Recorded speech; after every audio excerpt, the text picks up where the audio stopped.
दिल्ली के प्रदूषण को लेकर लगातार सवाल खड़े हो रहे हैं। कई इलाकों में AQI लेवल 350 के पार पहुंच चुका है। दिल्ली के कई क्षेत्रों में लोगों को काफी दिक्कतों का सामना करना पड़ रहा है। हर जगह धुंध नजर आ रही है, ओस के साथ धुआं मिला हुआ है, स्मॉग बन चुका है और कई इलाकों में पानी का छिड़काव किया जा रहा है। लोगों को अब दिल्ली में सांस लेने में खुद ब खुद ये महसूस हो रहा है कि हाँ, दिल्ली की आबो हवा में कुछ तो घुला हुआ है। सांसों के जरिए जहर शरीर के अंदर जा रहा है। राजा पटेल हमारे साथ दिल्ली से हमारे संवाददाता जुड़ चुके हैं लाइव इस खबर पर ज्यादा जानकारी के लिए। राजा, क्या माहौल है दिल्ली में इस वक्त? लोगों का यह कहना है कि अब दिल्ली जहरीली होती जा रही है आबो हवा के लिहाज से।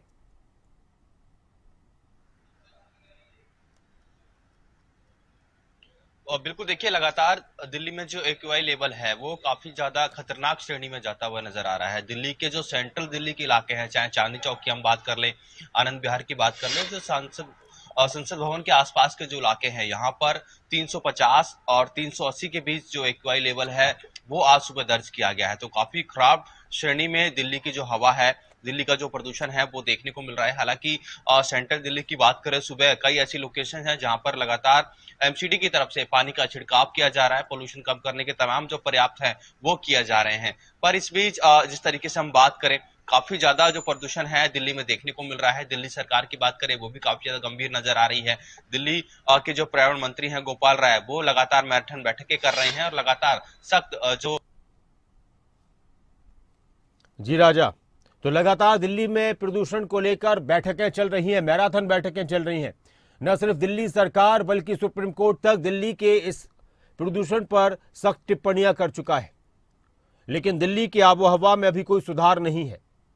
दिवाली से पहले और दिवाली के बाद दोनों स्थितियों में अगर हम देखें तो दिल्ली में माहौल पूरी तरह से अभी बिगड़ा हुआ है और जैसे जैसे ठंड करीब आ रही है और बढ़ रही है तो और ज्यादा दिल्ली में हवा के अंदर जहर घुला हुआ है। दिल्ली NCR की अगर बात की जाए तो गुरुग्राम का भी हाल यही है। गुरुग्राम में भी बेहद खराब श्रेणी में पहुंच चुका है प्रदूषण का स्तर और प्रदूषण का स्तर गुरुग्राम में, AQI का स्तर गुरुग्राम में 350 दर्ज किया गया है। लोग घरों से बाहर निकलने में कतरा रहे हैं, लेकिन सुबह सुबह जो मजबूरी होती है लोगों की निकलना, उसका क्या किया जाए। करण जयसिंह हमारे साथ जुड़े हुए हैं गुरुग्राम से, हमारे ब्यूरो। करण, दिल्ली, NCR, गुरुग्राम और आसपास के जितने भी शहर हैं, लोग परेशान हैं आबो हवा को लेकर। कहते हैं कि सुबह सुबह दिल्ली की सड़कों पर अगर निकल लिया जाए, दिन भर में चल लिया जाए कुछ घंटे बिना मास्क के और बिना किसी उपाय के हुए, तो ऐसा लगता है कि दिन में आपने 10 से 20 सिगरेट पी ली हो।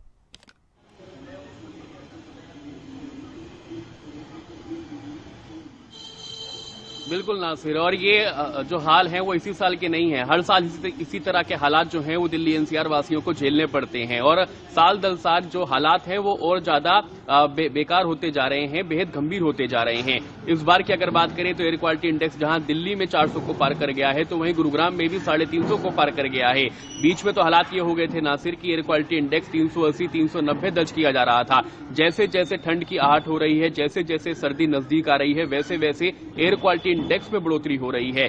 यानी कि तापमान तो नीचे जा रहा है लेकिन एयर क्वालिटी इंडेक्स में लगातार बढ़ोतरी देखने को मिल रही है। तमाम तरह की पाबंदियां लगाई गई, ग्रैब को लागू किया गया, लेकिन उसके बावजूद भी इस बढ़ते प्रदूषण को कम करने के लिए कुछ ऐसा ठोस कदम नहीं उठाया गया कि इसका एक स्थायी समाधान जो है वो निकाला जा सके। क्योंकि हर साल जब हम देखते हैं प्रदूषण की मात्रा बढ़ती है, एयर क्वालिटी इंडेक्स में बढ़ोतरी होती है, तो इस पर राजनीति तो होती है और इसको लेकर ग्रैब भी लागू किया जाता है, लेकिन उसके बावजूद कोई ऐसा ठोस कदम जो है वो नहीं उठाया जा रहा है ताकि इसको स्थायी तौर पर इसका समाधान जो है वो किया जा सके। क्योंकि बढ़ते प्रदूषण से ना ही सिर्फ लोगों को इससे परेशानी हो रही है बल्कि जनजीवन जो है वो भी इससे प्रभावित होता है। क्योंकि डॉक्टर साफ तौर पर कहते हैं कि जो भी बुजुर्ग हैं, गर्भवती महिलाएं हैं, बच्चे हैं, इनका खास तौर पर ध्यान रखें और जो मॉर्निंग और इवनिंग वॉक है उसको आप कुछ समय के लिए बंद कर दें और अगर घरों से बाहर निकल रहे हैं तो मास्क का उपयोग करें। इस तरह की जो अपील है वो लगातार डॉक्टर्स लोगों से कर रहे हैं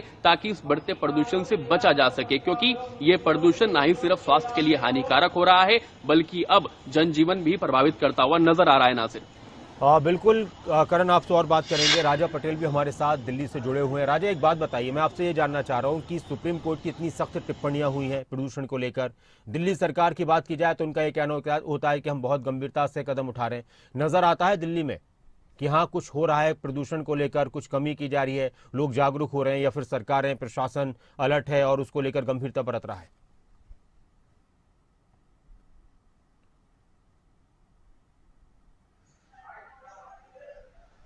और बिल्कुल देखिए, सुप्रीम कोर्ट भी काफी ज्यादा सख्त नजर आ रहा है, क्योंकि पूरे मामले को लेकर दोबारा से 14 नवंबर को सुनवाई होनी है।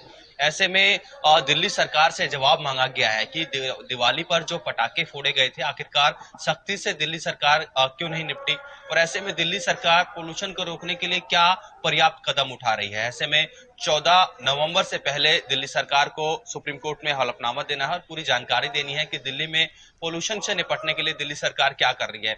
इस बीच नासिर जी, राजनीति भी यहाँ पर नजर आ रही है, क्योंकि दिल्ली सरकार के जो नेता हैं, मंत्री हैं, वो लगातार हरियाणा को लेकर निशाना साध रहे हैं कि हरियाणा में जो पराली जलाई जा रही है उसका धुआं दिल्ली पहुंच रहा है। तो ऐसे में काफी गंभीर श्रेणी में जो दिल्ली का पोल्यूशन है वो देखने को जरूर मिल रहा है, पर ग्राउंड पर यहाँ पर कुछ भी काम होता हुआ नजर नहीं आ रहा। हालांकि आज कई ऐसी लोकेशंस पर जो तस्वीरें हैं वो देखने को मिली है कि पानी से छिड़काव हो रहा है।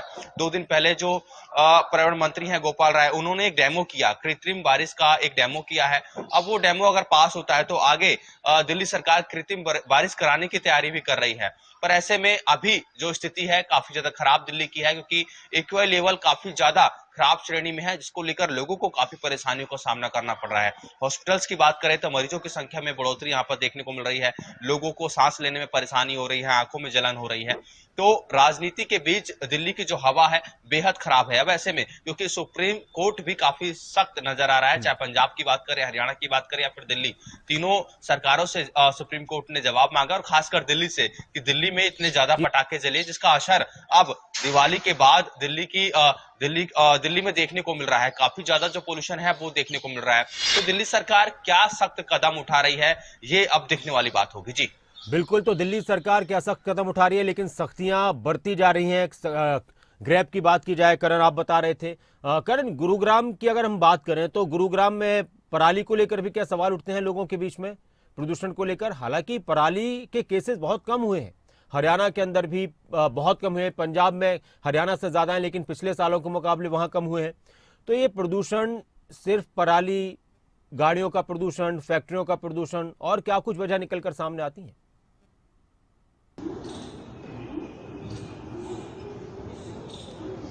नासिर, देखिए, प्रदूषण बढ़ने के कई कारण हैं। पहला कारण पराली जलाने की जो घटनाएं हैं उसको माना जाता है। दूसरा जो है वो गाड़ियों से निकलने वाला धुआं है, क्योंकि ये जो टेम्परेचर जब कम होता है तो हवा की जो गति है वो धीमी हो जाती है, इसलिए जो हवा है उसमें धूल के कण जो है वो रुक जाते हैं, जिस वजह से ये प्रदूषण जो है वो बढ़ता हुआ नजर आता है। इंडस्ट्रियल वेस्ट एक बड़ा कारण है इस बढ़ते प्रदूषण का, और ये जो समस्या है वो हर साल इसी समय देखने को मिलती है। जैसे ही दिवाली के आसपास का समय आता है, जैसे ही तापमान में गिरावट होती है, वैसे ही प्रदूषण का स्तर तुरंत बढ़ जाता है, और ये असर दिसंबर तक हम देखते हैं कि दिसंबर तक इसी तरह के हालात जो है वो बने रहते हैं। प्रदूषण का स्तर दिसंबर तक बढ़ता रहता है और एयर क्वालिटी इंडेक्स में बढ़ोतरी होती है। हालात ये हो जाते हैं कि एयर क्वालिटी इंडेक्स 350 को 400 को भी पार कर जाता है, जिससे लोगों को समस्याएं होती हैं। ना ही सिर्फ स्वास्थ्य पर, बल्कि आंखों में जलन होती है, गले में खराश, सांस लेने में तकलीफ। डॉक्टर्स भी कहते हैं जो अस्थमा के मरीज हैं, दमा के मरीज हैं, उनको इससे बेहद परेशानी होती है, बच्चों को इससे बेहद परेशानी होती है। कहीं ना कहीं जो कारण हैं, ये जिस तरह से मैंने बताया कि तमाम कारण हैं, इसको लेकर कड़े कदम भी उठाए जाते हैं। ग्रैब को लागू किया जाता है, ग्रैब पे तमाम चीजें हैं उस पर पाबंदियां लगाई जाती हैं। अभी फिलहाल ग्रैब 2 को लागू किया गया है, ग्रैब 2 के अंदर जो पाबंदियां हैं उसको लागू किया गया है, लेकिन जैसे ही प्रदूषण का स्तर और बढ़ेगा फिर ग्रैब 3 को लागू किया जाएगा, और अगर और बढ़ता है तो ग्रैब 4 को लागू किया जाएगा। यानी कड़ी जो है पाबंदियां और ज्यादा कड़ी हो जाएंगी और लोगों के लिए समस्याएं जो हैं वो और ज्यादा बढ़ती हुई नजर आएंगी। नासिर, शुक्रिया करण आपका इस पूरी चर्चा के लिए, जानकारी के लिए, और राजा पटेल आपका भी बहुत बहुत शुक्रिया इस पूरी जानकारी और चर्चा के लिए।